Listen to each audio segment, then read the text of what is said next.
Fan Radio! Yes, back in the house! VGK! We'll get to that. VGK! It's good to be back with all of you.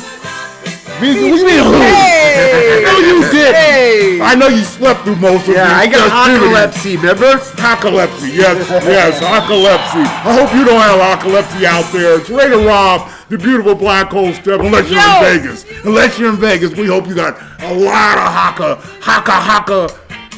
burning loogie. Haka who? Haka loogie. Haka loogie. You heard that?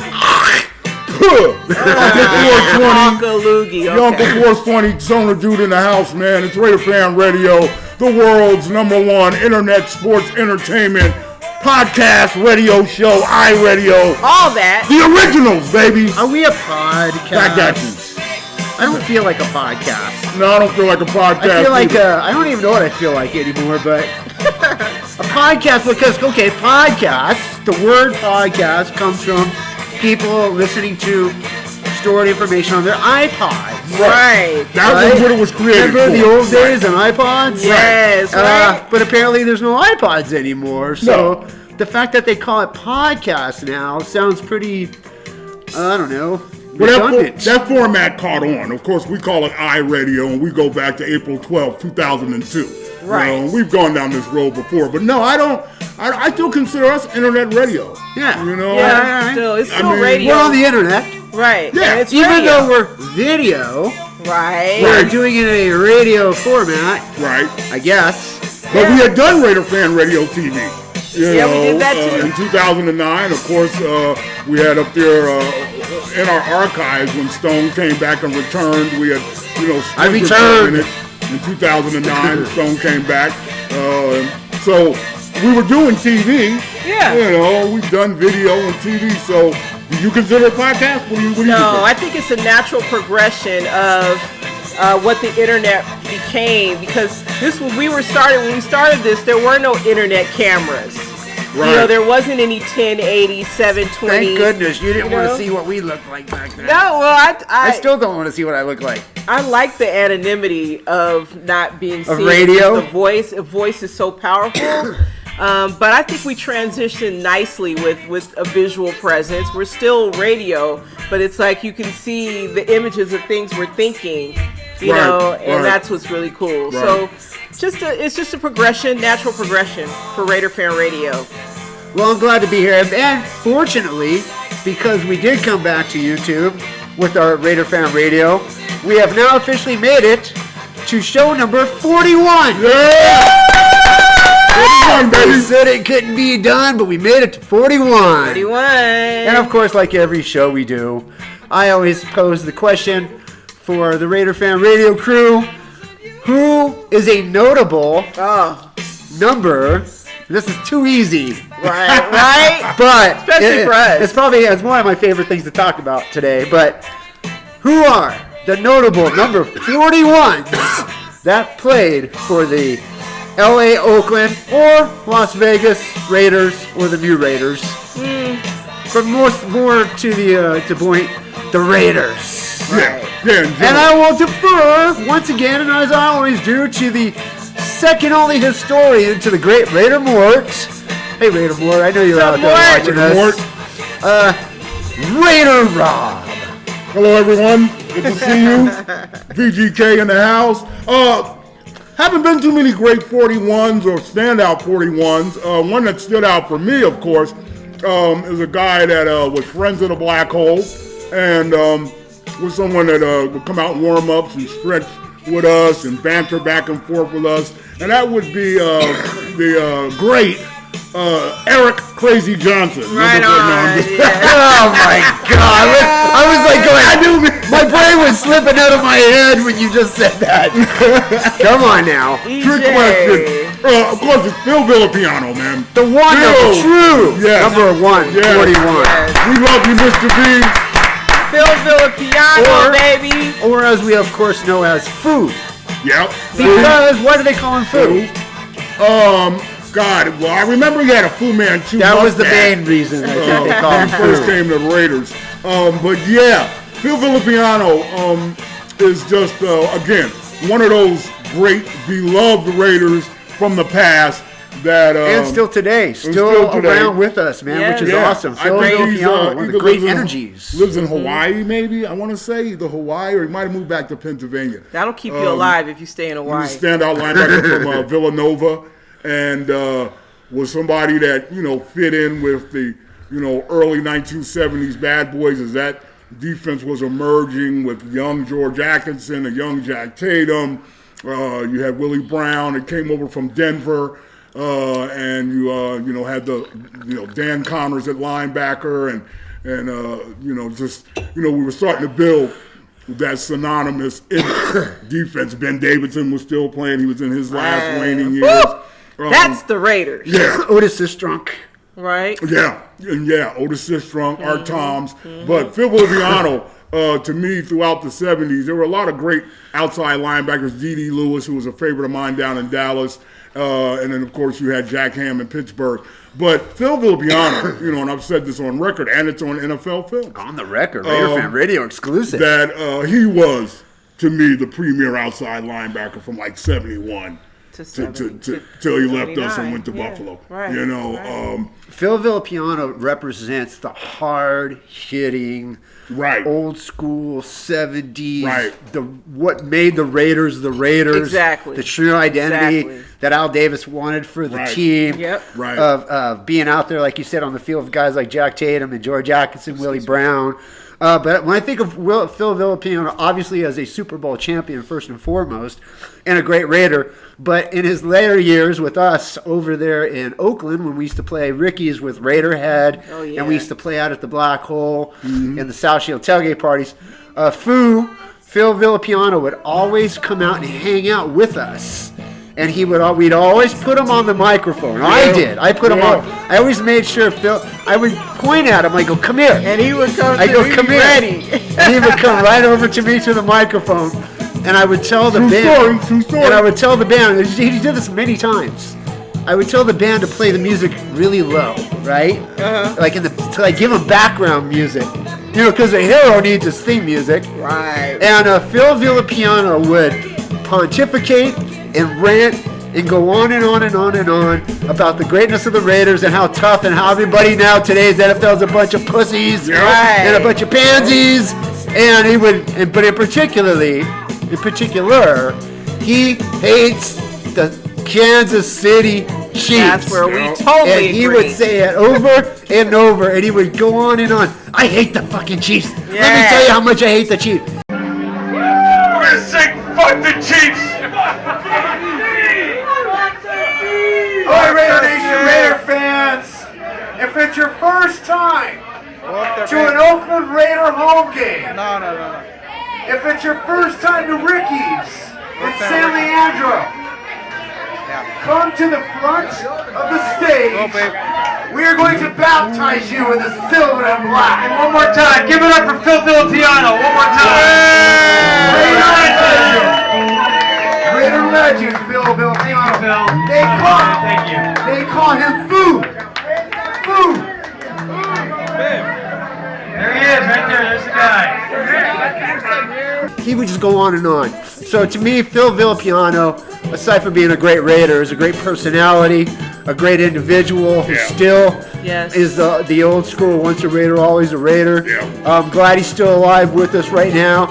And so I always tribute to Phil Villapiano. You had NFL Films did a special on him, did a profile on Phil Villapiano about 15 years ago. And we were at the Coliseum, and they were following him around.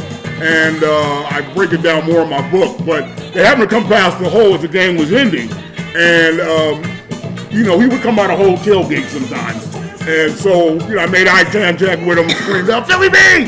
He turned around and came over, and on the NFL Films piece, I say to him, "Man, you're one of the greatest Raiders, man. F Jack Ham. This was the best outside linebacker, underrated through the 1970s." And he smiled and gave me a hug and all that shit. And that made it.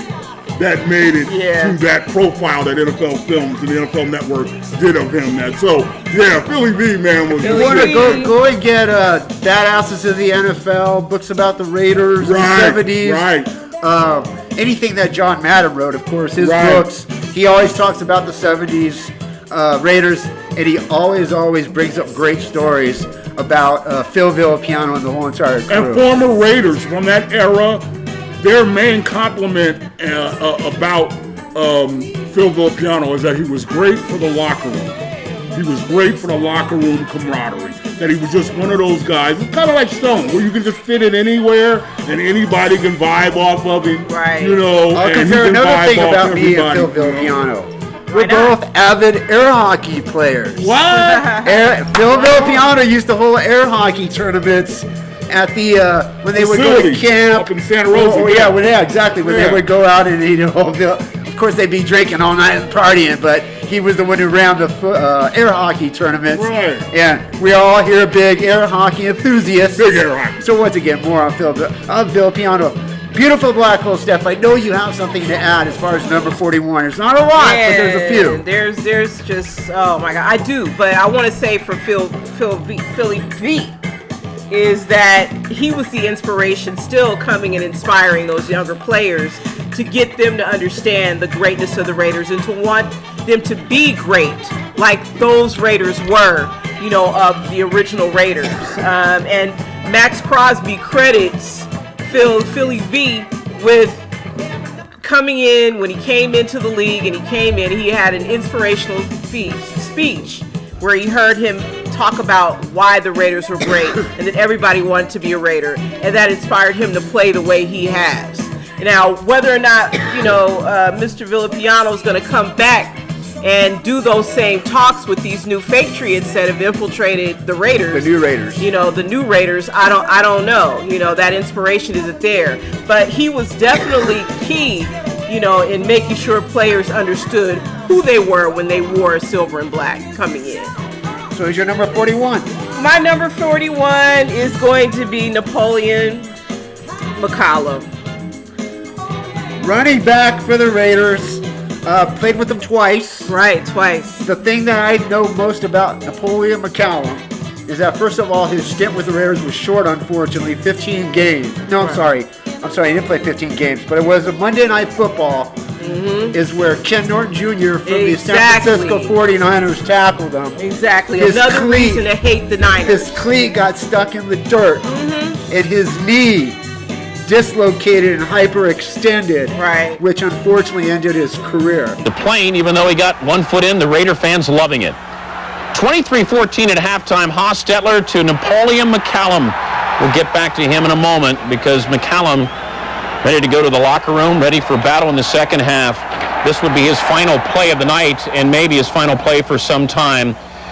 If you look at it, it probably ranks up there with the injury to Joe Theismann that ended his career. It's a dislocated left knee. Exactly. But other than that, of course, he was a tough running back. Was with the Naval Academy. He shipped out of Alameda in the Bay Area, but even though he was an LA Raider. But again, short-lived. But people forget. But remember those days, man. Still to this day, they would show that clip over and over and over of his People knee. forget, and the Raider Nation youngsters need to know, particularly when we're in this era of patriotism being a real heavy brand.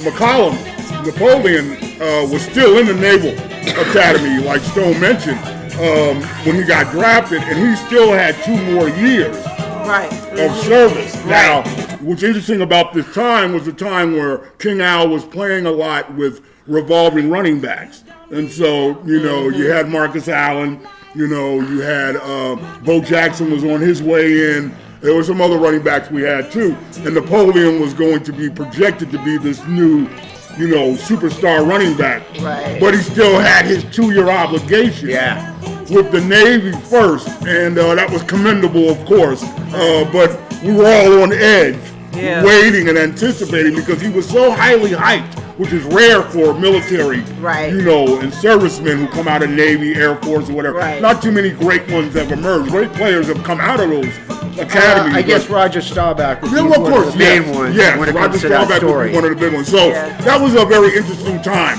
when we drafted him, and it was kind of like, well, damn, he can't play for 2 years. Right. So kind of like there was this half like, what is Al doing? That's the thing, but Al Davis did that with.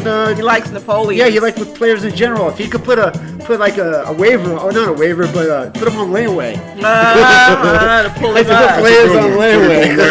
That's a good one. Also, more recently, and I'm not going to get into the politics of all this, but when the Raiders are challenged or questioned about their move to Las Vegas, Mr. McCollum I heard about is the one that Mark Davis particularly will give credit to sparking the idea of moving here allegedly at some basketball game. You mean the credit that Raider Fan Radio deserves is given to Napoleon? Raider Rob deserves Raider Rob. more than anything. I helped. Yes, you were there, of course. But yeah, most definitely. So I got a little problem with that, and that's in the book where you get your credit. Thank you. For being involved. Give the devil his due. Of course, right here, the picture will pop up of all of us at City Hall the day that the proposal was presented to the mayor's office, way before Napoleon McCollum was given credit. So anyway, it's kind of a misnomer, but he works for the Raiders now, and he lives here in Las Vegas. And you got Stone. Because you got the good ones. Of course, Villapiano. I know I got one that Charlie can't beat, but I'll throw one in there just because. There's another one? I'll put in defensive back Louis Riddick. Oh, okay. And I'll tell you why I put him there. Even though he only played 15 games for the Raiders, and he played for, I don't know how many other teams, at least 5 or 6, 7 other teams, literally. The Raiders for only 15 games. But because he's such a popular analyst on ESPN, if Al Davis was alive today, he would say he was a Raider. He would give me it. In other words, you're famous because you're a Raider. Yeah. You got some of the opportunities you are because you're a Raider. Mm-hmm. So and Louis Riddick is a popular analyst on ESPN, and so I give him at least a duly notable position. Yeah, he's someone in the line of Mike Mayock that I believe, and this may happen, and I'll be proven wrong, that I think is one of those guys that's such an analyst about football and has such a, football business and you think organizational he could be a general mind. Manager? You've mentioned that before on the show. And it's been mentioned out there. Yeah, it's been out there that, Louis Riddick could possibly be one of those guys that and could he has transfer. worked in the front office of other teams as well. Yes, he has. Mm-hmm. Yes. So he's done it. He's he done has it all. Experience I think administratively. he'd be a great GM. Not for the anyway. Yeah. Moving. So that's our number 41. Shout out Terry Kirby. Oh yeah, Terry. Shout out Terry Kirby. Oh, slippery ass. Notable. Yes. Okay, I said Terry Kirby's most notable to me because he played on one of the better running back by committees when we went to the AFC West 3 years out of 4, and of course went to the Super Bowl. But he played behind Charlie Garner and who else was on that? Tyron Wheatley, Terry Kirby. Who was our guy? Randy Jordan. Remember Randy Jordan? Yeah, that was a great running back by committee for sure. Oh, and Zach Crockett, of course. Right. Yes. Anyway, those are the 41s of the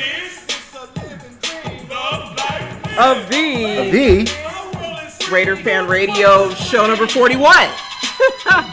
I think Raider Rob looks like he's got something to Yeah, he just paused like, what's up? Well, what's up is that in keeping with the moniker I took on of Raider Hater Rob, because of course we all know I'm Raider Rob, and most famously known as a member of the Black Hole and the creator of the Raider Nation and co-host of this show here. Took a vow, what was it, after McDaniels got hired as a head coach, that I was officially going to be Raider Hater Rob.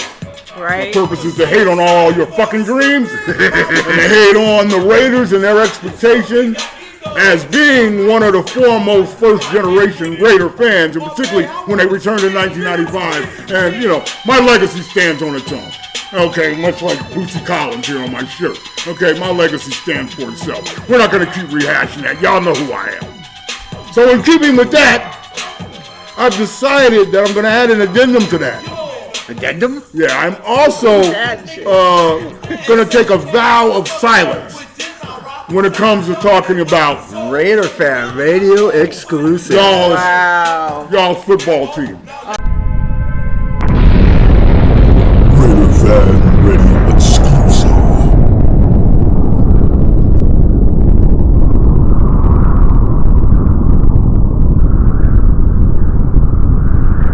Oh man. Okay. Wait. The vow of The silence Patriots. is only regarding the Patriots, not everything else. Not everything else. Just the Patriots. Yeah, I have no comment. Even no comment. I have anger though that I wish I could release in physical ways. Okay, that's for goddamn sure. You know, motherfuckers need to stay away from back alleys and between the hours of 2 a.m. and 6 off the streets of Las Vegas. If you're with, you know, professional football team of Las Vegas. I hate you motherfuckers now.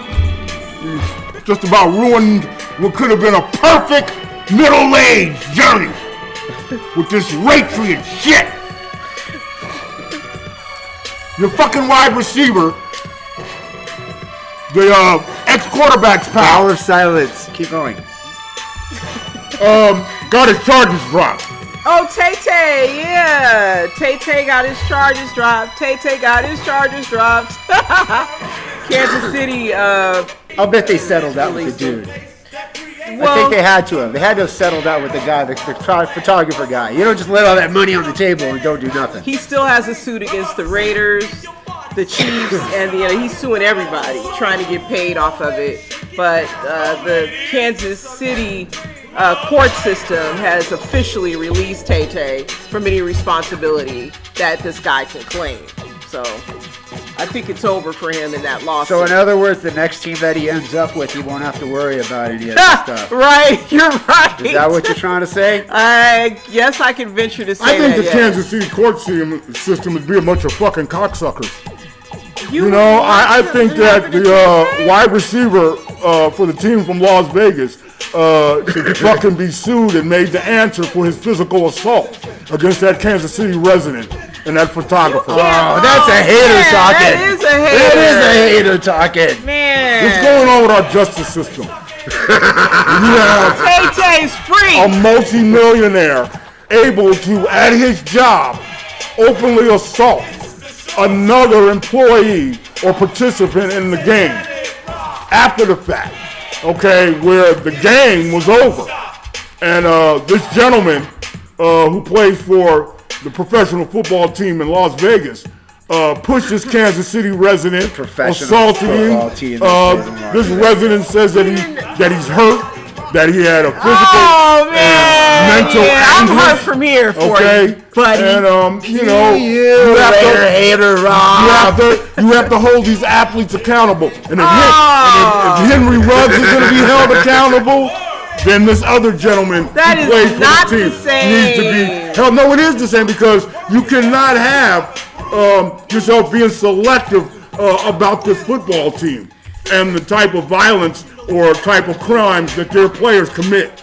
You can't just have a sliding scale about that. The prosecutor has dismissed the Prosecutors- charges. The prosecutor's a Bronco fan, probably. Tay-Tay is free, and that's good. I'm glad. He didn't deserve to be put in that category anyway. I hope you win your settlement against the NFL and the wide receiver, sir, in Kansas City. Oh man, I can't take Well, it. before we get into the next segment, which will be a long-awaited return of an old segment that we've been wanting to do for a long time now, this show today, this portion of Raider Fan Radio, was brought to you by. I'm trying to think how we used to say that. You got This it. portion of Raider Fan Radio That's it. was brought to you by Saturday, July 15th. The band Bong returns to the Backstage Bar and Billiards with bands Vox and Lucifer. That's Bong. My band, Bong, that's Stonerdude, with members of Raiderhead. We'll be playing Saturday, July 15th, Backstage Bar and Billiards, 601 East Fremont Street in Las Vegas. Make sure you come out and hang with us and go to Fremont Street, Backstage Bar and Billiards, and hang with Bong. We will get high in the back. We'll get totally stoned. I'll bring my bong, and it'll be fun. So see you there Saturday, July 15th. Bong. Going down, baby. Hard rock in downtown Vegas. We're going to get tickets, though. You can just you go to the door. pre-order You tickets? can, if you go to Eventbrite, you'll see Bong and Lucifer and Vox. But just go pay at the door. Pay cash. That's what I'm encouraging. Go spend some cash and go see Bong. And the song that opened up the intro montage that we do, of course, with our clips and the montage of pictures, that is the new single from Vox. That's the new single from Vox. That's Victoria Vox, who Don't Star. We also play with her and her band and work with her and write with her and do gigs. And yes, her new single, if you go to YouTube, Spotify, or any of the, what do you call it? Streaming services, iTunes, Google Play, Amazon. That's Suffering by Vox, VOXXX, triple It's X, rocking, Vox. man. It's rocking. Is the new music, and there'll be a video coming out pretty soon Yeah, too. great. That'll be going national. So yeah, Vox and Bong, Saturday, July 15th at Backstage Bar and Billiards. She has a great microphone presence, man, and a great command of lyrics, arrangement, and it's just, particularly for Generation X, a throwback to, some hard rock and heart. You know what I'm saying? A Lita Ford or something like that. Even the Putting it Runaways. right with that, huh? Look at you. I'll take it. So check it out. And come see Stone live if you're in Vegas. We'll all be there, to hang out. And Will you be there? Will you be Lucifer, appearing and live? Bong. Yes. Nice. Yes. Will you be joining Bong on stage? That's possible. That's possible. You definitely got to come hang out with us in Vegas that weekend. Yes. Saturday, July 15th. Yes, looking forward to it. But something we haven't done in a while, but I thought it was a good time to bring it back to the show. Hell yeah. Because I'm a retro kind of dude. I'm old school. So this next portion of Raider Fan Radio is comments. Now before go ahead. What about the song? Oh, yeah. 1, 2, 3, 4. Comments. That's right. Comments. Comments on our show. On Raider Fan Radio. Comments. Like, We are share, here to subscribe. let you know with comments. If you like your comment, we'll read your Stone comment. is gonna say for you the comments, and we'll be hearing from you. On RaiderFanRadio.Vegas. VGK, still will come. So some of the comments, and there's a billion comments. Well, there were 63. But there was a lot of Wow, comments that's this week. We're up to, and correct me if I'm right or wrong on this stuff, 4,037 subscribers. You are absolutely wrong. It's 4,000. It's 4,370. Well, you've got some privy information I don't know about. So either way, so how many subscribers do we have? 4,370 something. Thank you. Yeah. Like, share, subscribe, man, and sub. We appreciate your support out there. So my favorite part of comments is, of course, reading the names. And I think we're going to have to do a show in Turkey because I think that's where most of our listeners are, in Turkey, in the that part of the world. So hopefully one day, maybe if you contact us at RaiderFanRadio@gmail.com, we can maybe do a remote in Turkey. Just put your money together. What do you call Turkish money? I don't even money. know what they have over there. Whatever. Put it in the comments. Let us know let us know what the dough looks like. Yeah. We're going to convert it. We're going to convert our American bucks. So Zeus VPN says, can't say enough about Jim Brown. Really nice tribute you guys did. Right on. Right on. Thank you, Zeus. Right on, Thank Zeus you, VPN. A lot was talked about the Barrett Robbins story we told last week. Yeah. And when we told that story last week, it was really off the cuff. We didn't turn on the wasn't buttons and start the show and say, let's talk about Barrett Robbins. It was very spur of the moment. And I think a good story was told. So a lot of fans did respond to that because obviously that's a major part of Raider history is Barrett Robbins. Yeah. So Searing Okatas 2577 says your Barrett Robbins talk is unique and should be viral. Wow. Thank you. Efik Mansoy 8490. Am I saying that right? Black Hole Stef? You're saying it right. Looks The right. Barrett Robbins segment was riveting. Right on. Riveting. We're going to have to release that. Just that segment will be just a clip we're going to put up for Raider Fan Radio. Mohammed Youssef Polivar said, great info and redemption of Barrett Robbins as scapegoat. Right on, Right on. Mohammed. Right on. You said Right on. Palavar. Right on. People did listen, man. Yeah. And you know, it is a unique story, of course. Rob Locks FF Green says, Raider Fan Radio did the last interview with Barrett Robbins before the Super Bowl? Yeah. Damn. Yeah. Oh, he spelled it Damn.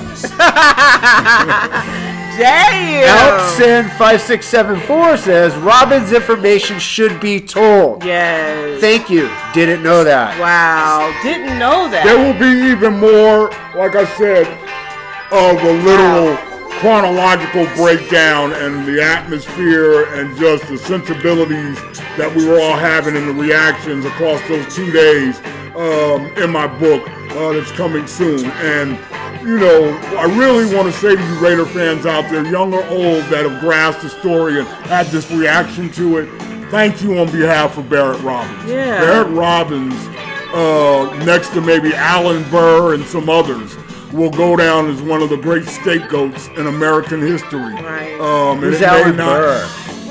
Alan Burr. He was considered a traitor. He had this duel with Alexander Hamilton. Oh, yeah. They don't do history down in Tustin? No. Orange County. Orange County. That's where I went to high school. Right. But anyway, thank you so much for understanding it and, you know, being able to read between the lines. You know, there was another comment here that somebody had that was interesting in relation to that. I don't know if you're going to read this one, but I happen to Go see ahead. its own. Krala Hoxkey 7598. The young ones aren't, they don't even see the fraud the NFL commits against us. So maybe he was trying to say the young ones aren't up on the Barrett Robbins thing. They don't even see the fraud the NFL commits against us.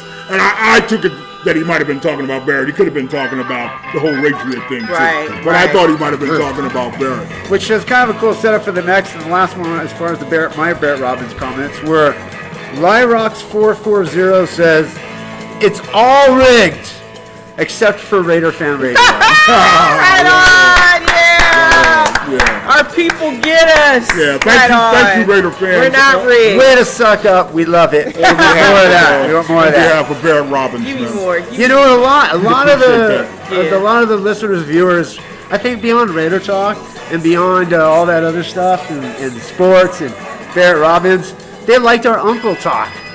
They liked so a few threw in some Uncle uncles. Stone talking about Uncle Stone. Yeah, I frankly said that I think the term uncle kind of has a little bit of a pervy kind of connotation to it, and I brought up guys like Uncle Fester, Right. and I brought up Uncle Ernie from Uncle Ernie, the holiday camp from the movie and the rock opera album Tommy by The Who. But a few of you had your own uncles to throw in the mix, so Uncle Luke. hey, you're on the Uncle Talk. We're talking uncles. Jisso Fancam says Uncle Junior from The Sopranos. Yeah. Uncle Junior. Good one, Sam Fram. Good one. Jenny Very good one. M says Uncle Joe from Green Acres. Wow. Oh, yeah, Uncle Which Joe. says shows their age, but All right, that's okay all because I'm old too, and I know exactly. Green Acres is awesome. Those three hot chicks throwing their clothes over the water tower in the See, beginning, Uncle Stone, the it middle of makes sense. nowhere. Yeah, it is kind of. Who were Petticoat Junction? That was Petticoat Junction. No, they started on Green Acres. Oh yeah, that's what it It was was. a spinoff. Petticoat Junction. Green Acres Betty was Jo. Zsa Zsa Gabor Right. And Eddie Albert. and Eddie Albert. And Eddie Yeah. Albert. But it was in. It was all related. Hooterville. In the same story. They were in Hooterville too. Hooterville. They were all from the same hood. Sam Drucker. They were all. The Green Acres. Right. Cyril 345. Last on the uncles is Uncle Leo from Seinfeld. Yeah. I'm a Uncle Seinfeld Leo. watcher. Oh, right on. The episode with him and that fucking watch, their watch, and in the time with the one with his eyebrows, I forget the name of the actor that played him. And then Uncle something Hessman. I Yeah. think he just died recently. He was Yeah. a pretty famous actor. He was, Right, yeah. he was character on actor. The Outlaw of Josie Wells. Right. Yeah. Right. He was in exactly. a lot of 60s sitcoms and movies into the 70s. Right. So he was an old veteran by the time he did But Seinfeld. Uncle Junior from The Sopranos, Yeah, that's large. one of the most complex and devious villain, Yeah. slash, key components of a show, and character roles. Right. In TV history. Yeah. I've been watching TV for over 50-something years, and seeing some great villains and great twisted-minded, characters who had duality to them. But Uncle Junior, that's a good one. I mean, he really was a He was horrible devious to his backstabbing. family. That's Yes, the thing. It's like, he tried to kill Tony. Again, Right. giving uncles a bad name. right? And Right. speaking of Uncle Luke, who I mentioned on that show, he performed last night, to our surprise, at the BET Awards, which was an atrocious event. Yeah. Hip hop is goddamn, man. Let me ask you this, because I don't watch them. That I shit haven't was seen the terrible. Black Entertainment Awards. Yeah. You have. Is Black Entertainment nowadays, when they talk about Black Entertainment and award shows, is it over a wide variety of types of art, or is That's a it good kind of question. pigeonholed as far as one kind of music or one kind of That's a good genre? question. As it related to last night, no, It's it's not. pigeonholed. It's pigeonholed, and they're taking the classic music, of Generation X, and even the '90s, where there was a resurgence of R&B through neo soul and R&B and whatever, and penciling it in with a great emphasis on this new destructive piece of shit ass hip hop. Right. And hip hop culture now being the preeminent culture that's representing They ain't Black saying American nothing. music. Which is American music too. It's not too much black music. It's American music, and it was just, this 50th anniversary thing with hip hop. Somebody needs to separate, the original pioneers of hip hop and the golden age of hip hop, and into the '90s with gangster rap, conscious rap, and some of the pop rap that began to emerge, And then have cut it a off- separate cut it off show. right there. To really acknowledge, the E40s, the Rakims, Right. the Redmen, Busta Rhymes, all these guys that they had on last night, the ladies too, Salt and Pepper, Conscious Daughters, they Sweet weren't Tea, here. MC Right. Light, they need to be more than just props Right. to these events, because hip hop is a piece of shit right now. It sucks, it's embarrassing, it's degrading, it's misleading, and it's just a disrespect disgraceful. to an art form Definitely degrading. that has made multi-billions for corporations now, who 25 years ago said it would only be a fad and a trend, and they want to have shit to do with fucking hip hop. How dare Taco Bell and some of these companies do this, Taco Bell. What's Taco Bell doing? Well, they're all using hip hop now, as advertising music and promotional music. When hip hop first came out, nobody was giving it, that type of commercial, respect and that commercial lane.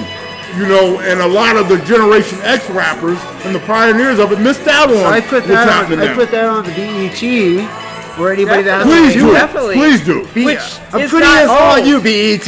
Yes, which is owned by Viacom. Spread it out a little bit. Right. Expand your horizons. Yes, yes. There needs to be a feature show that recognizes 50 years of hip hop with the artists and the people that pioneered it. But anyway, back to the uncles. Uncle Luke, he appeared last night and came out, man. I cracked up thinking about, I mentioned Uncle Luke, and Stone was like, who? So some of our Raider fans out there, well, many of them, I actually had some Raider talk too, to throw in with that. And even though Raider hater Rob won't talk about the Raiders because he took a vow of silence, perhaps I'm sure in some creative way he will somehow be able to interject with some of the feelings of the Raider fans out there. I don't have any feelings. Listening and watching. Mutt Love 1881 says, Mutt! What's up, Mutt? Pure genius by McDummy. Tanking without tanking. Right? He gets a QB that won't last 6 games. Wow. Yep, Yes. that was the game plan. That was the upgrade. Right. That was the upgrade that he talked about repeatedly. He's doing nothing to make the Raiders better. That was the upgrade for your explosive offense that's coming. Right on, Mutt. Harunuzune. It's over for me and my Raiders.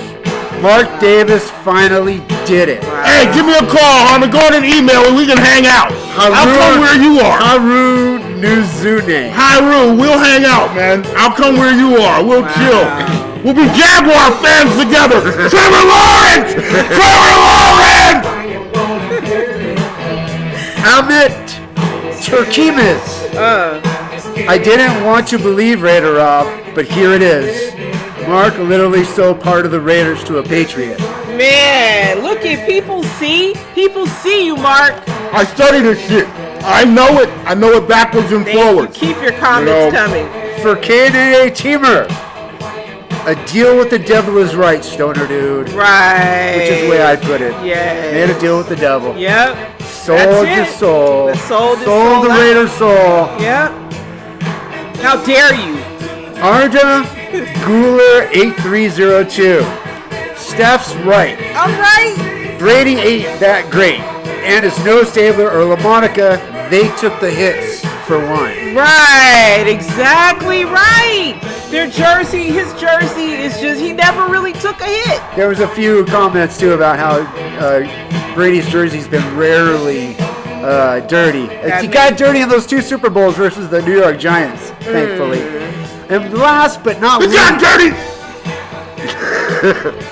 well, you can somehow be creative in your responses. I mean, you don't have to necessarily take a complete vow.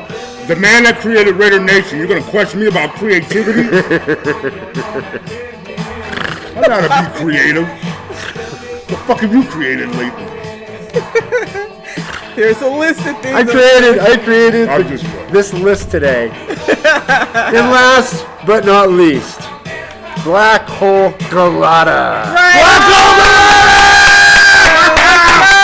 Family! What's up, man? What's up? He was with us that night. We stayed in his Yes, room. Galata was there. You know, so for some of you fans who don't know, San Diego. by the way, Raider fans are as famous as the Raiders and all the other celebrities around. Yes. And that's what we like to talk about. And Black Hole Galata, I think of Black Hole Galata, not only a original member of the Black Hole, long-standing, knows the history, and was part of the whole movement, hence the name Black Hole Galata. Right. But I also know Black Hole Galata as an actor and comedian.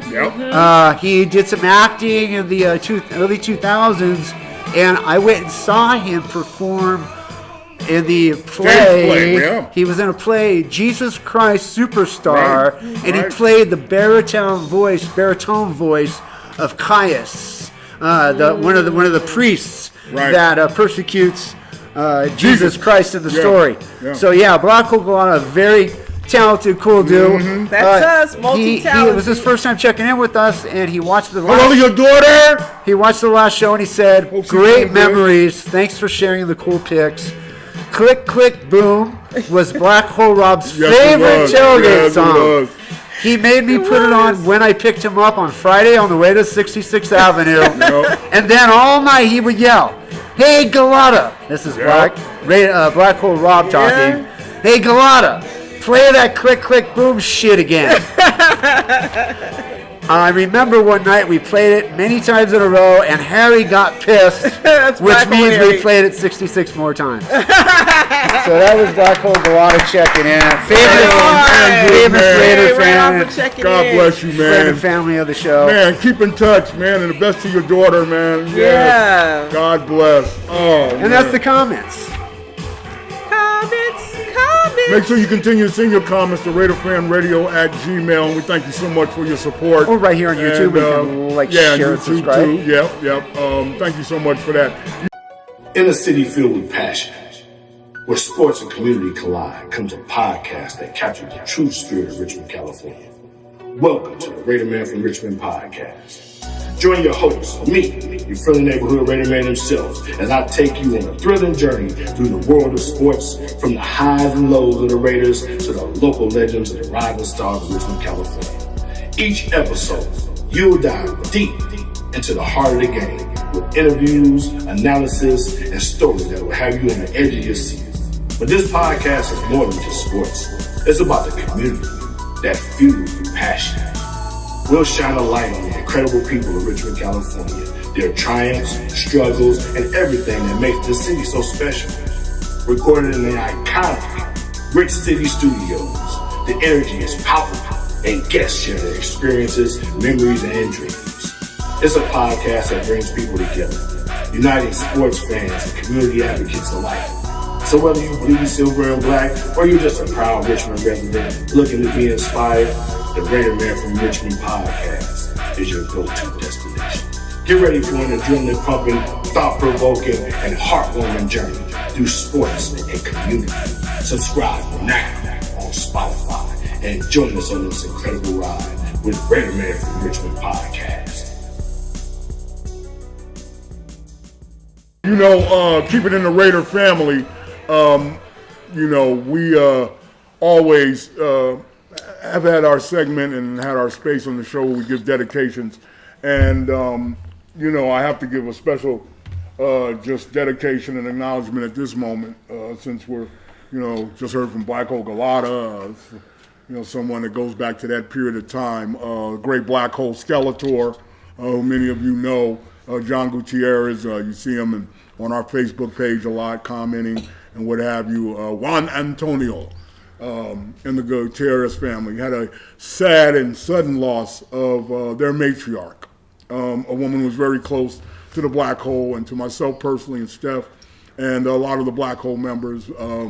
And we got to know her very well and the family, and were embraced and brought into their family and spent many special moments with them over the last 20 years. Mary Guiterrez, Mama Skel, as we called her, of the Black Hole, passed away, unfortunately, this past weekend. And I just want to say that all of us here send our condolences and prayers to the family, to you, John, and your family, and Christy, and Noah, and the grandkids, Noah and Nico, and of course to Anthony Tony Guiterrez. Yes. You know, who he was, and Mama Skel, they were very involved in the migrant workers movement of the early 70s with Cesar Chavez, because they're from Salinas. Out there in the Central California. Central Valley. Yeah. They were very attached to that movement and were activists at that time in that movement. Yeah.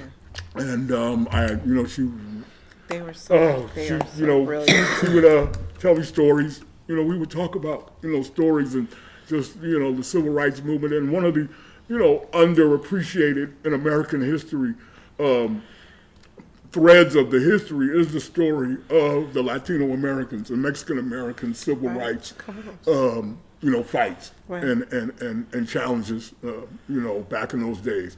So Mary Guiterrez, you know, will be missed, and we love you. She was a staple to the Black Hole. Soon after Skel joined us in 2000, but her and Tony went back with the team to the 70s. You know, they were long-time Raider fans, and she was an inspiration in many ways, and just a very gifted woman as far as artistry. Just want to show real quick a couple of pieces she did personally for me.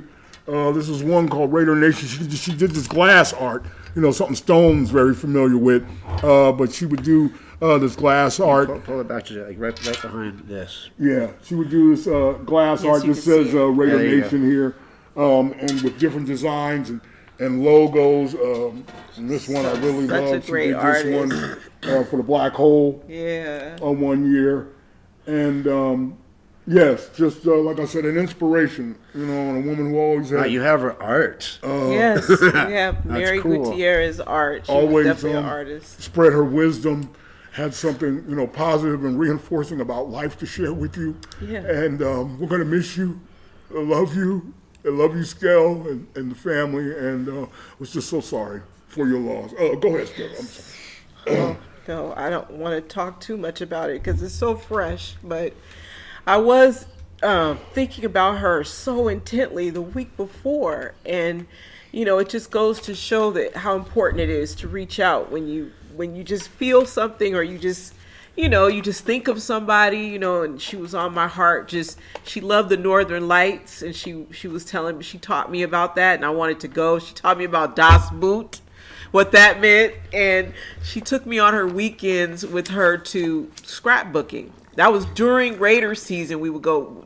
It was always when they were either a bye or they were away or something like that, and we would go and she taught me how to scrapbook. So that's the thing that things and memories that you'll always remember. And just a beautiful person, wonderful. She loved us and we loved her, and we definitely love you, Tony, and Juan Antonio, Skel, and Christine and Christy and all of the family, Nico and Noah. Please, you're in our hearts and we love you so much. And this show is dedicated to Mary Guiterrez. Her memory and her life and her light will always live on with us.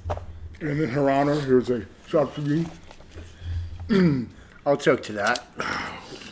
We also lost another great Raider, Bob Brown.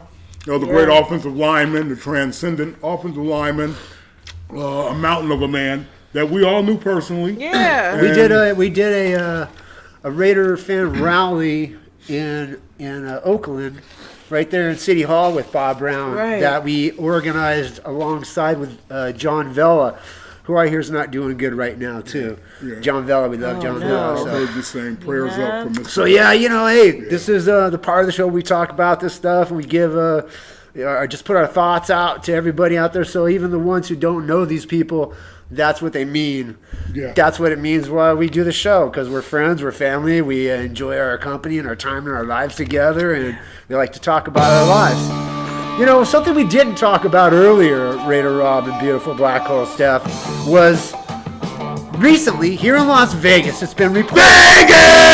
It's been reported that aliens have landed in Las Vegas, and they're landing in backyards. They're landing in backyards, freaking everybody out. They say that there's government conspiracies of hiding the truth. But for some reason, my question to all that is, why is it that there's no phone in someone's hand? There seems to be one everywhere else you go. Right. You got a phone next to your bed. You got it everywhere you go. Right. You telling me that if aliens don't land in your backyard, you're not like, getting selfies? I would. I'd get a selfie with an alien. Right. Well, we got aliens and Stanley Cup champions landing in Vegas. We'll get to the Stanley Cup champions in a moment. Yes, we're a little late on this because we've been, off for a couple of weeks. But it's still fresh because the latest news has been that the family has vanished. It's the report of an alien sighting at a Las Vegas home that is reverberating around the world. It was like a big creature. A big creature? Yeah, like around 10 feet tall. In a city of unusual sights, this one sticks out. Las Vegas police took the 911 call seriously. Did you see it? Yeah, me and him saw it. Last month's incident was triggered when a mysterious fireball fell from the sky, caught on a cop's body cam. There appears to be little doubt that there was something in the sky that night. The question is, was it extraterrestrial, and will we ever get a definitive answer? The family that made the initial report about 2.5 weeks prior to the family that reported on the aliens? Yes, in the northwest part of Las Vegas. And I'm sure all of you had heard by now about that. Well, here locally, the story continues to have life because of, just the legacy and of the mythology of the alien culture Area 51. in Area 51 here in the Las Vegas, Nevada area. So this is something that's constant and regular here. Bob Lazar, of course. Like Vegas. Yeah. It's a happening town. People from all over the galaxy come here. Yeah, I think the lights attract them. Oh, you think it's... Wait a minute. Do you think that the Luxor... Let me get my conspiracy mind together. I see where you're going. The Luxor is a pyramid in the middle of the desert where they built a light to go straight up into outer space. And this is where they are, like a beacon. Like a beacon. Are you going to go deeper than that? I will. How about if I listen for a minute and see how deep you all would go? Are you going to go deeper, you Philistine? Because me as a Hamite will go deeper. Okay, you're a Philistine, I'm a Hamite, you of course are a ham sandwich, and I'm a Philistine. We're going to go back into the ancient Wayback Machine with us.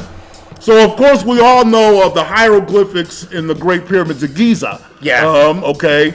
and where there are hieroglyphics that have been seen by the human eye that show what purports to be alien spacecraft way back in the days of Ramses and Kemet and all of that, okay? And also, the old pyramids, okay, particularly there in Giza, the middle one, the second one, has, tell it, Steph, at the top. At the top, it has, well, originally it was all covered in limestone, polished limestone. And then it had a gold top to it. And so that when the sun was over it at 12 o'clock noon, high noon, it would shine down on it and it would be like this bright light. You couldn't even see. A beam of light, sunlight. Yes. They used the sun. Right. For the light. For the light. And the light would show, just the way they did in Las Vegas with it showing up, except it was the whole pyramid. And if you look at it down from outer space, it shows you like, it looks like part of the solar system. And it's taking you, bringing you right there to that location. And so the lineage of the story that has progressed over centuries now, of course, has been that was them, ancient Egyptians, trying to communicate and beckon back these beings that they depicted in these hieroglyphics. Now, fast forward to the Luxor. I would believe, and stand to believe, that the aliens, whoever they are out there, and from whatever planet, we forget that. Okay, they could be Plutonians, they could be Jupiterians, Neptunians. Okay, they could be Neptunians, they could be Venusans. Venus! Oh, Venus! That's where I want to go. Or Uranuses. Up Uranuses too. Okay, now, with the Luxor having that same light, and of course, obviously, the architects and designers and developers were trying to That's a bright depict fucking light. It's a very bright light. You can see it. But could they, the aliens, possibly be attracted to the little black pyramid in the desert? Yeah. Thinking that, hey, that's where I would go. Look what they did to the place. Plenty of room to land. Plenty of room to land. Look what they did to the place. They got a Ferris wheel. They got a Ferris wheel. They got a black stadium that looks like a flying saucer. They got gambling and everyone was partying. Right. And they still got the pyramid. And then they're attracted. All the aliens of the galaxy, or however the lineage of history works in that universe, sees that as being part of their history. Like we see, Bunker Hill or the Capitol being part of our history, Oakland Coliseum, whatever. That's history to their world. Yeah, and they're like attracted for that reason because they recognize that pyramid. And it's been passed on for centuries, the stories of back then in the ancient times when they visited. How indicative is it of the powers that be that make all the decisions and rule the world and make all the rules? An alien can land in your backyard and you disappear. Right. No one says nothing. Right. That's as mafia and Sopranos as it could possibly get. Yeah. Now back to what you were talking about. If people saw the tapes and the videos of this family out in the Northwest Valley. I saw it. And their house was adjacent. Saw it? I saw the video. Yeah, their house was adjacent to what looks like they had themselves some type of contracting business or something like that. A lot of heavy machinery, heavy equipment, and trucks and what have you in the yard behind where the aliens were said to have been hiding behind. Well, the aliens are hiding. They're 10 feet tall. They're smart enough to get here, but they're not smart enough to cover themselves. Back to what Stone alluded to earlier. You can see the family, and someone is videotaping. From behind them. And even one of the young kids who's missing now had a gun. I don't know if people caught that in the videos too. He had a gun on his side. Because you can pack out here in Las Vegas. But someone was taping. But yeah, ironically, there is no, picture of the aliens. A 10-foot alien. But more recently, Metro, Las Vegas Police, and particularly Northwest Command, has said that they do not deem this as a hoax. Yeah, but they had body cameras on that they turned off. No, they didn't. They The said they officer- wanted to protect the privacy of the family. Come on. The officer caught the beam, though, that fell. That was a meteor. Meteors fall all the time here. Yes, they do. I'm not saying I've seen that, them. Aliens don't exist. It sounds or like you whatever. are. You're just reading the story. but my thing is, why do they all look the same? Like, they all look like that? Now, that was the thing. That was the thing, Stone. What They do you look make like of that? us. Ever since we were kids and even prior to us, back in the days of Forbidden Planet and what have you, around the Roswell thing and all that, then we get here in the 60s and we grow up knowing and seeing the depictions of aliens as the big eyes, the big head, very skinny, long, stringly fingers. Yes. Okay. What do you make of that in 2023? Like stuff that I draw in the Stonerdude coloring book. Yes. That you can go get. The Stoner coloring book. There's lots of aliens in that. StonerDudeArt.com. You can color your own stadium. StonerDudeArt.com. What do you make of that, of them saying, these witnesses, that they look like the same aliens we've stereotypically heard people say that they look like? Because I think that even in the hieroglyphics and the old artwork of ancient times, a lot of the artwork that they use in various cultures around the world have nothing to do with each other. Way before internet, way before traveling. They were just in their own areas, and they have very similar images that they drew and carved in stone that have this kind of look. Now, do they all look like that out there in outer space? Probably.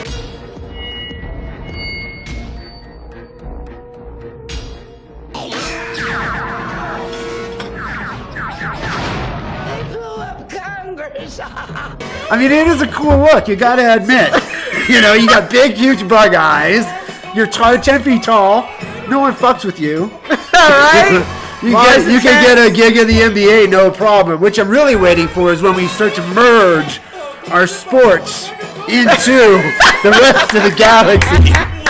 And we had aliens. The Galactic Football League. Yeah, the Galactic Football League. The Galactic Football League. That's what I want. Throwing long bomb rockets downfield. Jetpacks. Still a Raider fan, aren't you? Yes. You want to see Raider football. So there's reasons behind all this. The Neptune knockout But the fact versus the Dallas Cowboys. If aliens landed in anybody's backyard, you'd think the first thing they do is let the whole world know. Right, come on. As opposed to hide it and try to bring in the men in black. Right. And the dudes with the light thing that makes you forget. Right. Which today is called the internet and all media. Well, they've obviously been watching our civilization grow since they first visited this planet, and they probably think we're a bunch of cocksuckers, and we're down here, fornicating and living lasciviously, and we got all this. There's no fornicating in outer space. They probably don't even want to be bothered with us. They think we're inferior. That look at them. Well, they sure are flying low, but they haven't gotten smarter. They've evolved. They got all this superficial shit, material wealth, and all that. You got a guy that's got a $500 million yacht. We've come through 17 different atmospheric solar system levels to get here, and they crashed in some guy's backyard. And you guys are patting the back of some guy with his hot Latino girlfriend who has a $500 million yacht. And they're probably like, these clowns, fuck them. They still will not recognize the black man as no. I'm just playing. The story goes that they came here in the 50s during Eisenhower's time. Everyone came here in the 50s. And cut a deal. There was an evil group and a good group. Well, we're diving deep. The good group was trying to help us, give us technology There was stealth, a good group? There was a good group of aliens? Yeah, the stealth, a good group of aliens. They did that stealth plane, a lot of the technology that we've inherited during that time. They gave us some good stuff. Yeah, TV, But aliens gave us TV? There was another group of aliens that was evil. Thank you, aliens. And that's who the deal's been cut with the powers that be now. So, I don't know. I don't know. Who's cutting the deals now? Mark Davis? Right? Yeah, that's fascinating. I like that. That's a possibility. Those are some dirty deals going down all around, top to bottom. Yeah. And everything in between. An alien talk on Raider Fan Radio. Best science fiction movie. Oh, come on, man. I love every science fiction movie. I watch them all the time. I'll tell you what I do love. Speaking of alien, sure, I'll give you a movie. And I love all the Alien movies. The original Alien with Sigourney Weaver, and of course the corporation that went out there and found the alien egg and all that stuff. Right. Love all the stories. I watch every one over and over and over. Geiger was the artist that created the xenomorph alien that we're all familiar with. But a movie called Prometheus, which is again produced by director, I think, by Ridley Scott, who came back in 2012 to revive the Alien franchise. And a movie called Prometheus has one of the ultimate awesome alien birth scenes in the history of movies. So yeah, that's my movie, Prometheus. Wow. Prometheus. Well, what was birthed here in Las Vegas? Vegas born, baby. Okay, are the world Stanley Cup champions, VGK, the Vegas Golden Knights. Yes, my squad, baby. And you know what time it is. All right, VGK wins the Stanley Cup, beating the living shit out of the Florida Panthers. Yes. Me and Black Hole Stef, some pictures of Bob up here. We're all immersed into it, hanging out with the fans here, particularly Green Valley Ranch. Thank you again to Green Valley Ranch for your hospitality and just the atmosphere and providing such a great place for local fans here to come out and support the local team. And it was really just great to see a winning atmosphere with a team here in Las Vegas that, is not going to be duplicated by y'all little funky football team. Yeah, I know. Just authentic grassroots. Came here, ingratiated themselves to the community, gave away so many free tickets and still let people come and watch them practice for free. I mean, it was just a homegrown success story. Right. And that's something that, Major League Baseball hopefully changes their mind and thinks the concept of rethinks bringing the A's here. Definitely rethink that. We don't want the A's here. But we don't want the A's here. But the Golden Knights, the Stanley Cup champions in their 6th year, the owner, Bill Foley, who built this great administration, this model of winning, this model of community, and this model organization of, just stellar athletes, great players, a hard rocking team with finesse. The Panthers thought they were going to be able to physically punk VGK, mistakenly thinking this was West Coast finesse out here, where this is the Wild West. Right. Okay, we're not quite at the ocean yet when you're in Vegas. Okay, so it's a different mentality. And he built that team off that mentality. Be finesse, be fundamentally sound, but also be aggressive. And, the Panthers had bullied their way through the Eastern Conference playoffs. Got to Vegas and thought it was going to be a cakewalk. But 9-3 in Game 5, a definitive ass whooping. Yes, by the Vegas Golden Knights, who many of you in the media slept on. You tried to make excuses for the fucking Panthers. They got their ass stomped. They got skated on and sliced. Okay, and the owner Bill Foley said it. He said it when he bought the team here in 2017. It's going to take us about 3 to 6 years to win a Stanley Cup, and he called it. I'm not the only one in town calling it. All right, Stone's not the only one in town calling it. And Steph calling all our COVID stuff and predicting what's going to happen with medicine, calling it. We're not the only ones. Bill Foley called it too. So congratulations to Carlson and, Mike Stone, the veteran who came over. Jack Eichel, the prodigy from 7, 8 years ago, ended up with Buffalo, had a bad time in Buffalo and got traded here and really just put on a display of passing and assisting and just being a great, motivational leader out there and really finding himself as the prodigy that he was touted to be. Our goalie, Aiden Hill. I mean, good night. What a performance by Aiden Hill. We went through about 6 goalies this past season, and Aiden Hill stepped up in the playoffs and really, really solidified that goalie position after we gave Robin Lerner a bunch of money a couple years ago, and he fizzed out. But we're world champions. VGK, Jonathan Mercersaw, Pertangelo, Carlson, Carlsberg, all of you guys, man. You guys put on a Keegler, great just display of hockey. I love hockey, and my hats are off to you, VGK world champions. And in that vein, part-time VGKer, what's his name? Pac-Man Jones? Pac-Man Rob? Yeah, he had his little jersey on a day after they won. And but there was no real, emotion behind it because it was all props and bullshit. And from us calling out PatMcAfee, from calling him a vanilla show and all that shit, and him and his 17 hosts, and they're running around, biting us and shit. Okay, well, one of their What? One of them. What's your ass up? What? Hocolepsy. What? I'm sorry, everybody. I got hocolepsy. I fall asleep whenever I hear any hockey talk. That's really sad. On Raider Fan Radio. I'm sorry. Something's Pat McAfee. What? So Pat McAfee's ass. He of course. Wait a minute. Is this the Pat McAfee that Raider Rob / Raider Hater Rob / Flyer Night Rob? Maybe, we don't know. Is it the same Pat McAfee show? Same Pat McAfee that you have a grievance with for stealing your ideas right here on Raider Fan Radio. Yeah, that's one of them, guys. On YouTube. And one of his own, has recognized it. One of his own? One of his members of his little clique over there, one of his fans and supporters recognized it when it came to the sense that when we called their show out, and I called them out particularly, it was across the lines of, you're being a vanilla show, you do a lot of fluff content. And I stole your idea, straight up. They got Pac-Man, obviously we showed that, to be the, like Stone said, black voice, to bring some color to the show. Right. Okay, and one of their regular supporters noticed it. He says, Eureka 007 of the Pat McAfee clan and fan base over there, he posted this last week. Race talk.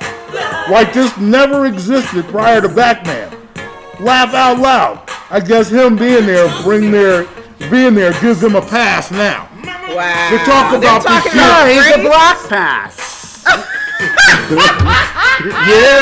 You know about the black pass?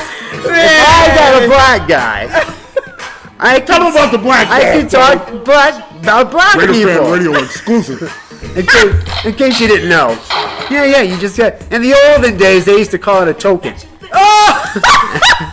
I right or am I wrong? A token, a mascot? A mascot. You're a black guy. You got your black guy. Now, as I've always... I've said many times, and I'm very thankful to God above for my black people. Because I got the black pass. And we are hit. I got the black pass and then some. We are hit. You got a black pass like no other. Yeah, give me a black pass. I'm gonna make a black pass. Please. So, anyways, back to what you just said. Yeah. So they noticed it too. One of your own, Eureka 007, saw the change too. It's something we do naturally here. And one of the things I love about Stone, and one of the things I love about, the predominance of our white fan base that I've known, and like I've always said, in my afterlife and in the world generally living, I wish I could live somewhere where I could only live with Raider fans. Okay, straight up. Even now? That would be cool. That would be hell for you. Not only did I grow up... Rob living with Raider fans? Not only did I grow up with, a white population in Oakland, California, the time that I did, that were unlike any of the stereotypical, images of white folks, and thus why, I can understand and really respect, that there are, despite stereotypes, good-ass, righteous, real-ass, down white folks. And I mean them being down as who they are. And that's what I love about Stone and his family and the nation of, I'm Raiders. the white guy now in the room. Right, he's not white. I'm half Puerto Rican. But I'm just saying, we're getting it. We're keeping it real. You know what I'm saying? Where those type of things of any kind of social content and discussion can be talked about without there being any ambiguity racially. You know what I'm saying? And I've had the fortune of being around Raider fans and my personal friends that I can live like that. That I have had a different experience as a black man in America by having such cool-ass white folks be my friends. You know what I'm saying? Who are themselves and ain't fronting and ain't trying to be on no agenda.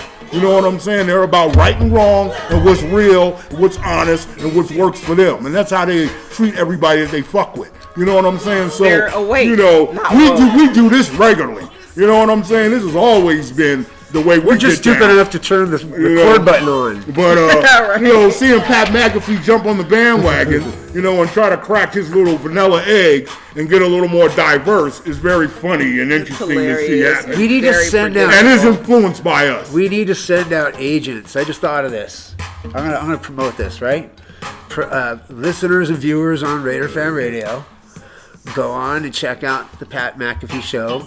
And start infiltrating. Stone's making a call to arms. Look at what I'm doing. See my hands? Yeah, infiltrating. Yeah, we're infiltrators. Infiltrators. Raider Fan Radio exclusive. I like that. Yeah. Go in there and get him from the inside. Yeah, let them know. Go get him. Tell them Raider Fan Radio. I'm gonna get him. I'm gonna go on the email and start a new account, a new name. Come up with an alias. Well, I'm so down on that damn league, and I don't care anything about that friggin' league. I'm sick of it, and because I'm sick of it, I would love to see the NFL just blow them the fuck up. And I don't mean that in the FBI come knock on my doorway. Okay. You don't mean that as far as actual explosive I mean fire. The NFL has stayed, and it is friggin' boring. It's bland. It's watered down. It's rigged. And something that would shake it up, I believe, would be a little thing called realignment. And I have here another idea. A brilliant one. Well, we'll see if they copy it somewhere down the line. Y'all They keep will. count. Okay? They always do. But as it relates to the semi-annual NFL expansion talk, I have an idea for this National Fraud League, like I said, and it's for realignment. And what I'm looking at is the NFL realigning and possibly relocating some teams before 2028. So real quick, I'm going to run this by you guys, see what y'all think. Okay? The AFC East. Let's realign it. Where the AFC East would be in the RFL, the Rod Football League, Pittsburgh, New York Jets, Baltimore Ravens, and the New England Patriots. Okay. That would be the AFC East. Because they're all right there in the East. Then my AFC North would be Cincinnati, Buffalo, Kansas City, and Cleveland. Okay? So you're taking the Steelers out of that. Yes, I'm putting the Steelers in the East. Okay. Okay? Right. My AFC South realignment. These are the things you think of every day. Would be Miami, Tennessee, Houston, the Trevor Lawrences, better known as the Jacksonville Jaguars, and an expansion team in San Antonio. That would be the AFC South. Okay, and the expansion team is for a reason. I'm getting to that. The AFC West would be a line. Yeah, wait. I'm sorry. I hold that thought. You're explaining it to get to ultimately the team that you created.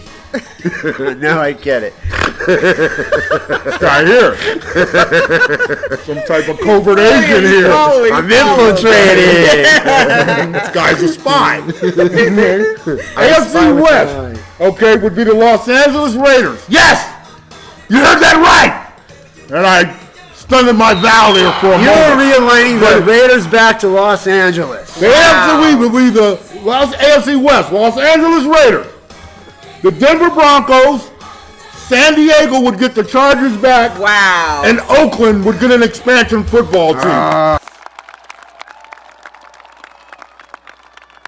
John believes in the town of Oakland. He believed in the Coliseum. Most of all, he believed in the Raiders. I believe in the Raiders.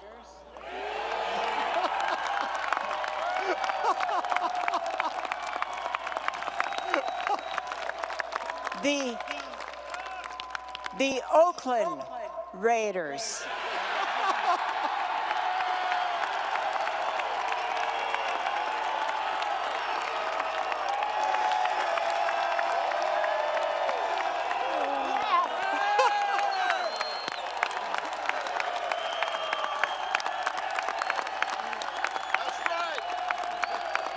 Oakland needs a football team.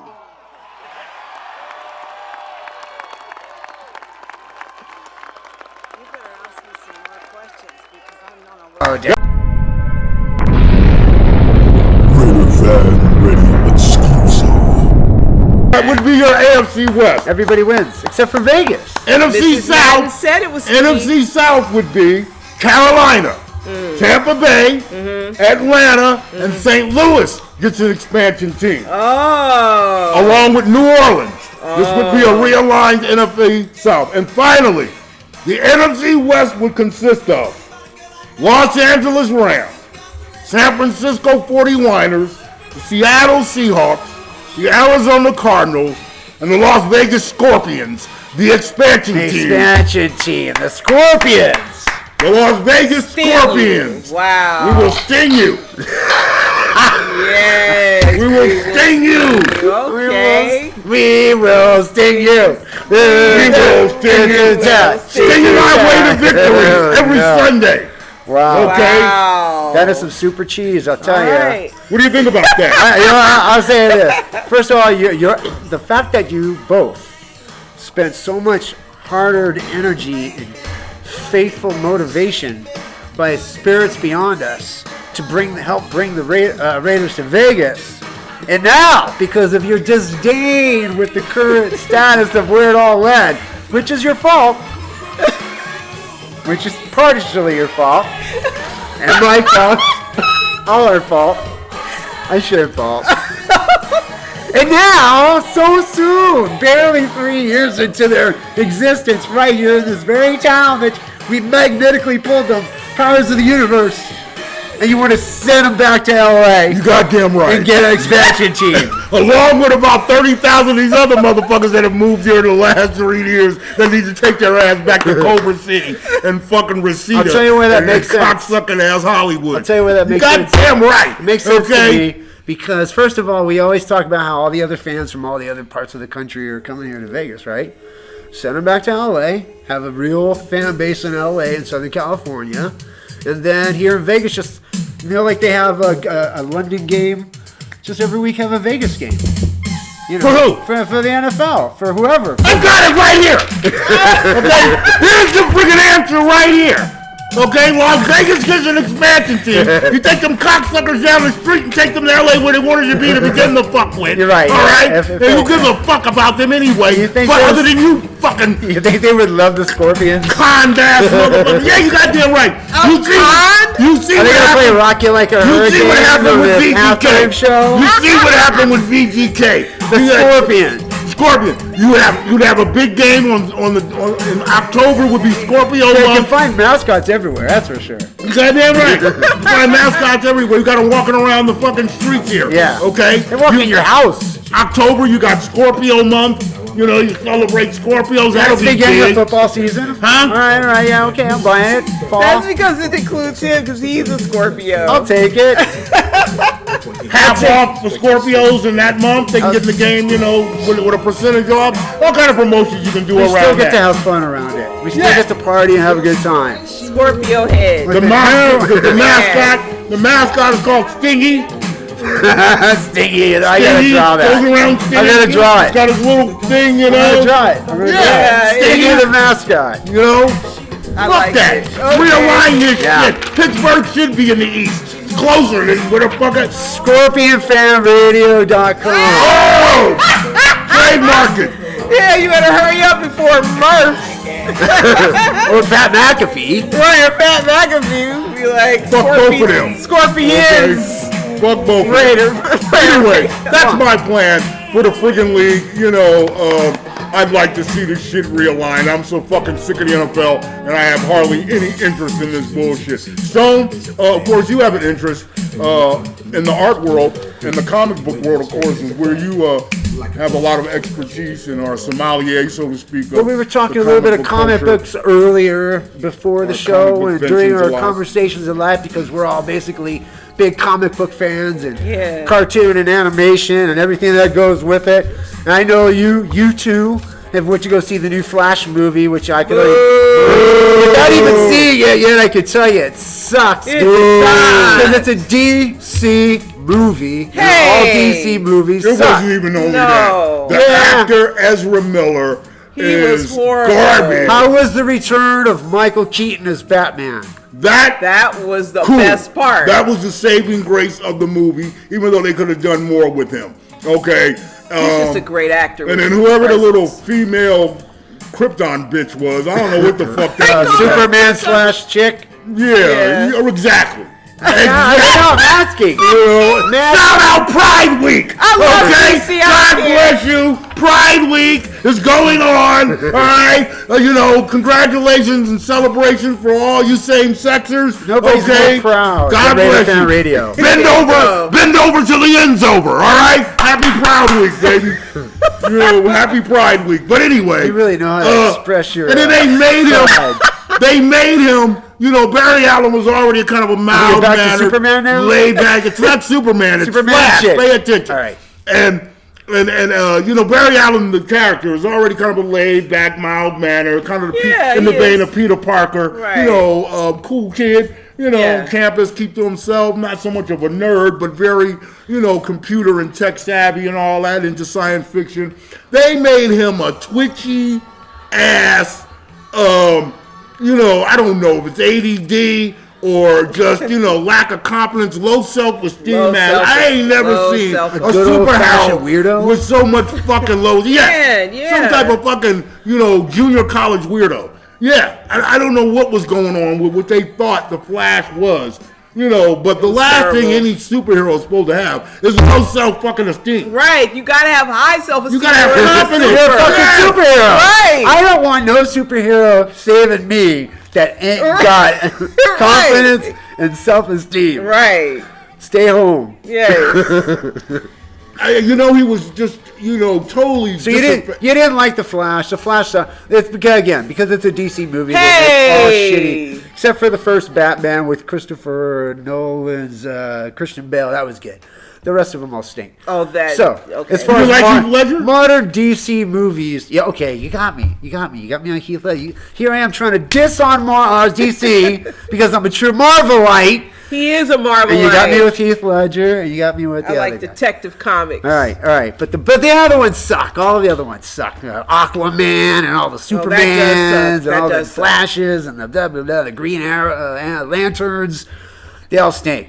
Marvel is where it's at. I'm a true Marvelite since the 70s. I go back to the 60s with my dad, 1964, with Marvel characters. And I, of course, now segue because I am a true Marvelite. I have to give respect and remembrance to the death of one of the longtime comic book artists, and that is John Romita Sr., who died at age 93. All right. Wow. Started back in the 40s. What a life. Wow. With Jack Kirby and some of the other great artists. So before Marvel Comics, there was Timely Comics and Atlas Comics.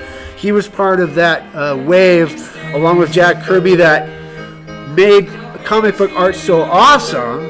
That's what made it popular. It wasn't just the characters, but the way they portrayed the characters, the way they drew them in action, and the way the movements and the expression and the everything from explosions to city streets. I mean, they drew it all. Wow. So John Romita Sr. became very famous, first of all, foremost and probably most for, is when the original artist for Spider-Man, Steve Ditko, decided to leave Spider-Man. Stan Lee needed someone to fill in for Spider-Man. John Romita Sr. came in for Steve Ditko, and not only did it with their big shoes to fill, obviously, because it was the first 38 issues of Spider-Man, which established the character, but Steve Ditko took it on into the 70s and created the quintessential what Spider-Man looks like. So if you see Spider-Man on the big screen, or if you see Spider-Man anywhere, you automatically have to think of his Spider-Man, which we will get on the screen, and go, that's Spider-Man. Right on. And he created or co-created the great character for Spider-Man, because it was the 60s. His hot redhead chick girlfriend next door, Mary Jane Watson. Right. Yeah. And who was kind of modeled after Anne Margaret at the time. Okay. So John Romita Sr. is a very prolific, to 93 he lived to, and drew comics his whole entire life. So yeah, that's a true legend. He also co-created Wolverine. It's the Punisher. These are big names that stood the test of time. The Punisher. So anyway, John Romita Sr., great comic book artist, died at 93. We always think of you. We show your artwork on the screen. and thank you for all the awesomeness. So where are great comic book artists like Mr. Romita and, Mr. Crane and some of the others? Is there a comic book hall of fame for the artists, or how are the artists recognized? That's in mostly pop recognized every year in San Diego at the San Diego Comic-Con, which is the biggest Comic-Con on the planet. People from all over the world go to San Diego for the San Diego Comic-Con, and they have a lot of different awards. Just like in football, you have the Politnikoff Award, things like that. They got the Michael Eisner Award. They got awards named after all the greats, of course, Jack Kirby. And so that's where they're pretty much kind of in the pantheon of comic book artists. They definitely recognize them and keep their memories alive. But keep the records. There's nothing that stands alone like a Rock and Roll Hall of Fame. No, there is not. Something like that. That's actually a great, especially the way today's comic books are so influential in the movie industry. Right. They've expanded to this new modern day brand of mythology, and now that you have multiverses, you can go anywhere with it. Which I think is a little bit of a cheap way of doing it, but they're doing it. Yeah. So let's do that. How about Las Vegas? Bring all the artwork to Vegas. The aliens are coming here. We can bring everything to Las Vegas. All the Hall of Fames. We got a professional ping pong teams coming here. They're going to be relocating. We're coming to Vegas. Like Steph, someone who won't be coming to Vegas. Well, no, he possibly would be. Was that Mountain West? The new head coach of the Colorado Buffaloes, University of Colorado, which is up the road there. Deion Sanders. You were talking about him earlier before we started the show. Yeah, more updates on Deion Sanders. He had surgery 2 days ago that was successful to remove more blood clots. Blood clot! Man! You blood clot, man! We talked about that before, when he had his first surgery that removed, they flayed his leg and also took 2 of his toes. Filleted his leg? Yeah, flayed it. Flayed it, like spread it open. Like cut it and spread it out. Right. Gnarly. Because they were trying to get rid of the blood clots that he had. And he, of course, is saying that, this is what they all are saying. Anything but, what it could possibly be in terms of a adverse reaction. Oh, wait a minute. I'm just trying to put 2 and 2 together here. Yeah, he was very much put 3 and 3 together. If you look back on the history of Raider Fan Radio, there's a lot of discussion about the thing. You're saying that possibly Deion Sanders could have the thing. Right, as it relates because to of that, he had the blood clot. Right, exactly. Because we all know or have from reports that the thing helps cause blood clot. The V, baby, the V. And he had the thing way before he had the surgery. He was one of the original people lined up with a lot of NFL players that did the thing. And so now, shortly after he did the thing, 6 or 7 months later, now he's got these clots that are continuing. Because when you do have the thing, any pre-existing conditions become heightened. Even if you were, recovering from, you've been in remission from something painful for 10 or 15 years, it can come back very aggressively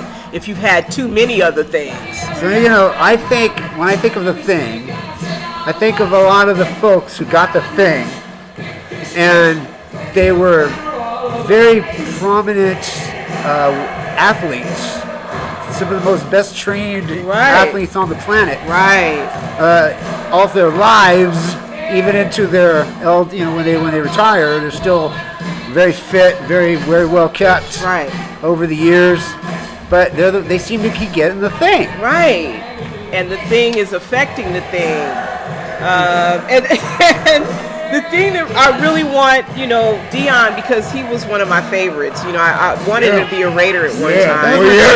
That was my next question. You sound very concerned about Deion Sanders. I am, and what really boggles my mind is the over-reliance on Western medicine to help you. He is a world star athlete. He's also extremely wealthy, and he can afford the best care that he could possibly get to try to prevent these clots that he continues to get. Or seek international treatment intervention from countries that were less favorable to the bullshit. Right, because and we're able to stem off. Right, you know what was happening as a result, and it's just.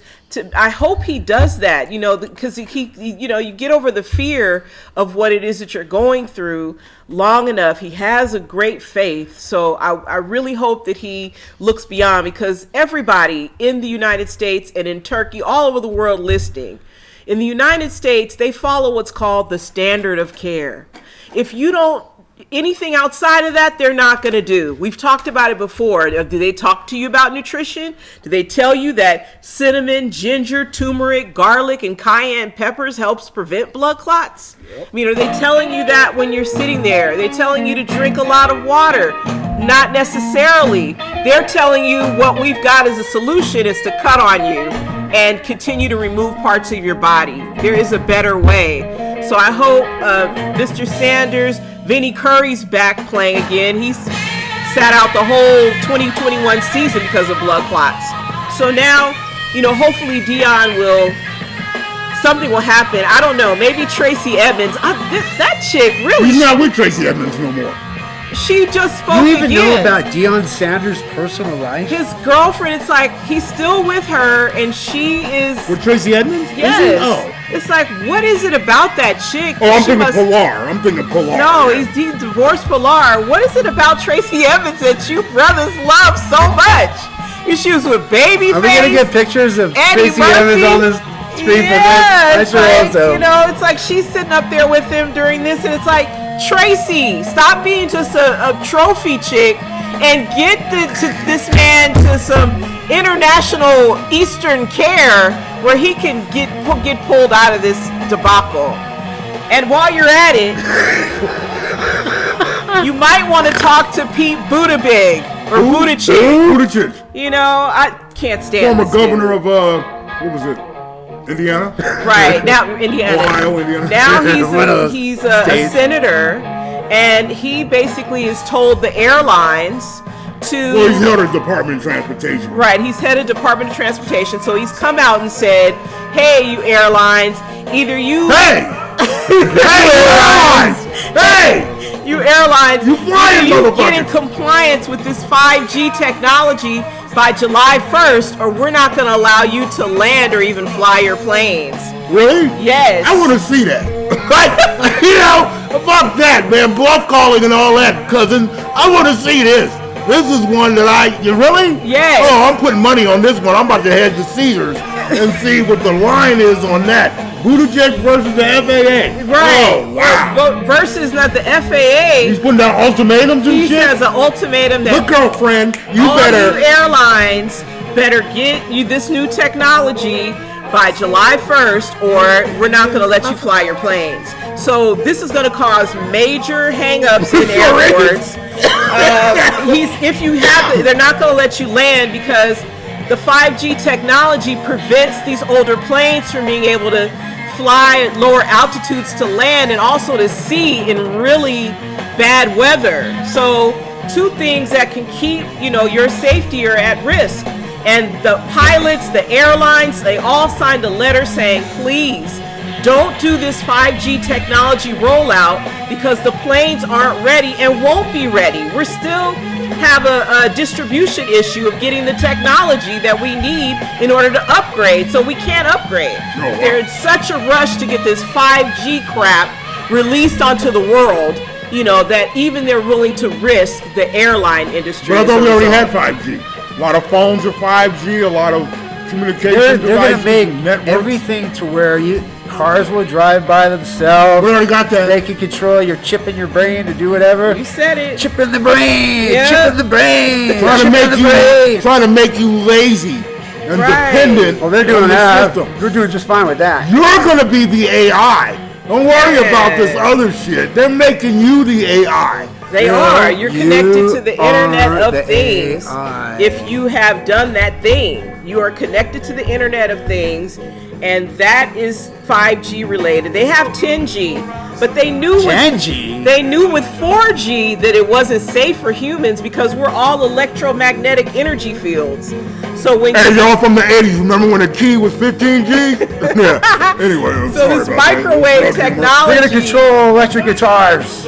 I mean, look at this. Listen to this man. This is totally analog, this playing right now. So anyway, everybody, just be on the lookout. Be on the lookout. I gotta put that on. Be vigilant, and as the COVID blog says, Brian Wilkins, great reporting on his site. Be vigilant, protect yourselves and your loved ones. You can tell them, but we all have to be paying attention. There are people in power that do not care about you. They just care about the bottom line and making that money. And on that note, we getting ready to roll out here. I just want to say to my folks over in Russia, this is New Amsterdam vodka, and I want to take a little shot to y'all, the citizens of Russia. Y'all had a little scare the last couple of days, shocked the world, turned the world into turmoil for a few hours and for a few days. Of course, a couple of weeks ago, Wagner Group, mercenaries led by Prozizyan, general who was part of the Russian army and the Ministry of Defense over there, flipped on the Putin administration, and over the last 48 hours was, headed towards Moscow with his mercenaries, and showed a great flaw in the ministry in the defense ministry in Russia, that things ain't as tight as they're projected to be, and penetrated and created a mutiny, and orchestrated a mutiny, and was on his way to Moscow to, disrupt shit even further, but that got turned back anyway. The people over there want to be free. And so through all the Russians, throughout my life, y'all have gone through a lot of shit over there, man, as people, and you're part of the world too. And it's just sad that y'all continue to have these motherfuckers, man, that just, are bent on destruction and not giving you full freedom over there and suppressing your freedom and human rights. But, toast to you. And, yeah, a little scare over there. Why do they call it toast? Huh? When you hold the cup up or glass, why do they call it toast? I toast to you. Here's a toast. If you know, I don't have put the it answer in the comments for Raider Fan I need Radio. to know, man. And I'm not going to Google it because I don't give a fuck that much. But that is a good question. Why do they toast? Yeah, that is an interesting one. I like French toast. Oui, French toast. oui. And on that note, Yep. we are on our way out, and we will see you next time at show number 42. We made it to 41. Will we make it to 42? To be continued on Raider Fan Radio on YouTube. Later, Raider. The views and opinions of RaiderFanRadio.Vegas, RaiderFanRadio.com, and Raider Fan Radio Media are not the views and opinions of the Las Vegas Raiders, Al Davis Football, Inc., or the National Football League. RaiderFanRadio.Vegas is an independent media source.